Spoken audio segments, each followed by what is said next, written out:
किया सृष्टिवापादरतान् पुनष्टु माम् अदर्शनां मरुमहतां तु करोतु वा यथा तथा वा विदधातुलं पटो मत्प्राणनाथस्तु स एव नः परः। गोपियाँ उद्धव जी से कहती हैं कि उद्धव, वो श्री कृष्ण भले ही ब्रज को, वृंदावन को छोड़ के मथुरा चले गए हैं, हमें कोई दुख नहीं है, वो जहाँ रहें सुखी रहें, कुशल मंगल से रहें, लेकिन तुम कहते हो कि कृष्ण को छोड़ करके तुम ब्रह्म का चिंतन करो। तो यदि श्री कृष्ण हमको अपने चरणों से पीस डालें, अपने चरणों से ठोकर मार करके मर्मांतक पीड़ा पहुंचा दें, फिर भी इस जीवन में भले श्री कृष्ण कभी मिलें चाहे ना मिलें अब, लेकिन हमारा जीवन धन, हमारा सर्वस्व केवल श्री कृष्ण हैं और कोई हो नहीं सकता है। और रही बात भगवान से मिलने की, कि हम श्री कृष्ण से मिलने के लिए क्यों तड़फती रहती हैं। उद्धव, मथुरा यहाँ से कोई दूर नहीं है। यदि हम भगवान से मिलने के लिए तड़फती तो मथुरा कितनी दूर है, 4-5 घंटे का रास्ता है, जाती दिन भर में 3 बार मिलकर कृष्ण से चली जाती। लेकिन हमारा भी संकल्प है कि हमारे मथुरा जाने से यदि श्री कृष्ण को रंच मात्र भी उनके जीवन में, उनके रहन सहन में विक्षेप होता है, कष्ट होता है, असुविधा होती है, तो हम जीवन पर्यंत श्री कृष्ण को अपना कभी मुख नहीं दिखाएंगे। इसलिए हम कृष्ण से मिलने मथुरा जाती नहीं हैं।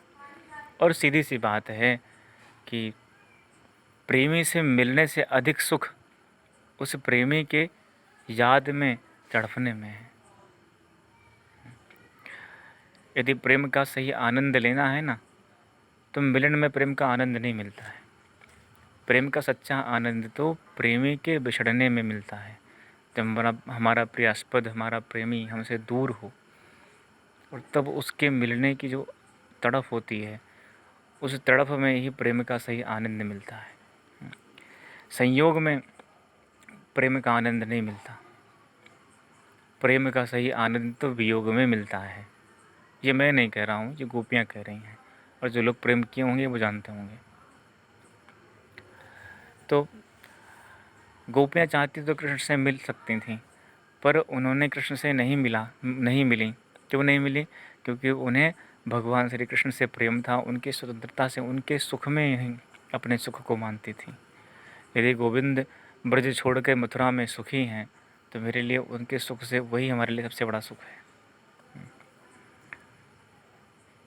लेकिन आज के इस कलिकाल के समय के परिप्रेक्ष्य में ऐसा प्रेम देखने को संभवतः मिलता नहीं है। कदापि कहीं मिल भी सकता है, लेकिन अत्यधिक तो नहीं मिल सकता कहीं भी। तो ये प्रेम की एक परिभाषा जो गोपियों ने दी, नारद भक्ति सूत्र के जो सूत्र था, तत् सुखी सुखित्वम, उस सूत्र का परिमार्जन, या यूँ कहें कि उस सूत्र का व्याख्यान गोपियों ने अपने इस श्लोक में कर दिया। और सही बताएं तो प्रेम जैसी निर्मल वस्तु परमात्मा से ही करने लायक है। यदि हम संसार में किसी व्यक्ति विशेष से प्रेम करते हैं, तो वहाँ हम ठगे जाते हैं। गोपियों ने भगवान से किसी लालसा के लिए प्रेम नहीं किया, बस भगवान से प्रेम उनको हुआ, भगवान से उन्होंने प्रेम किया। इस लालसा से नहीं किया कि कृष्ण हमें मिलें, कृष्ण हमें महारानी की तरह रखें। वो तो भगवान से कहती हैं कि यथा तथा वा विदधातुलं पटो मत प्राणनाथस्थो स एव नः परः। वो हमको ठोकर मार दें, वो हमको स्वीकार न करें, हमें कभी न मिलें, उस लंपट को जैसी इच्छा वैसा रखे, पर मत प्राणनाथस्तु स एव नः परः। हमारा जीवन धन, हमारा सर्वस्व केवल श्री कृष्ण है। अब जब सब कुछ उनको सौंप दिया, तो अब किसी के लिए बचा ही नहीं। कुछ देने को, तो क्या दें? जब इंसान एक बार भरपूर अपने प्रेम को, अपनी चाहत को किसी पर न्यौछावर कर देता है ना, फिर किसी दूसरे के लिए कुछ बचता ही नहीं है। फिर वो तो वही हाल होता है कि फिर वो ज़बरदस्ती वाला चीज़ होता है। उस इंसान के मन में फिर वो फीलिंग जागती ही नहीं है कभी। तो गोपियाँ भी कह रही हैं कि उद्धव से कि अब हमारा जो मन था वो तो कृष्ण ले गए द्वारिका, मथुरा चुरा करके। अब किसी और के लिए मन बचा ही नहीं है, किसको मन दे दें। इसलिए कृष्ण ही हमारे सर्वस्व हैं और कृष्ण को ही हम जानती हैं, हम समझती हैं बस।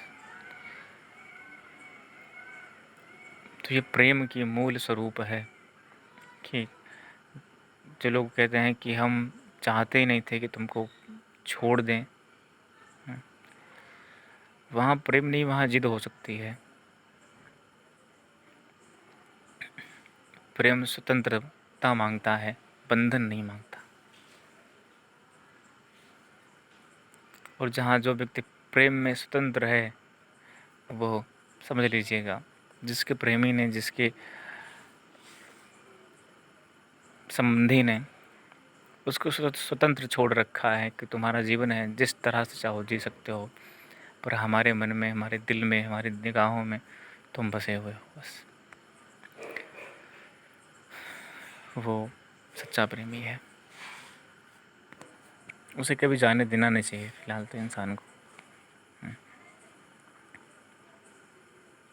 जय श्री कृष्ण।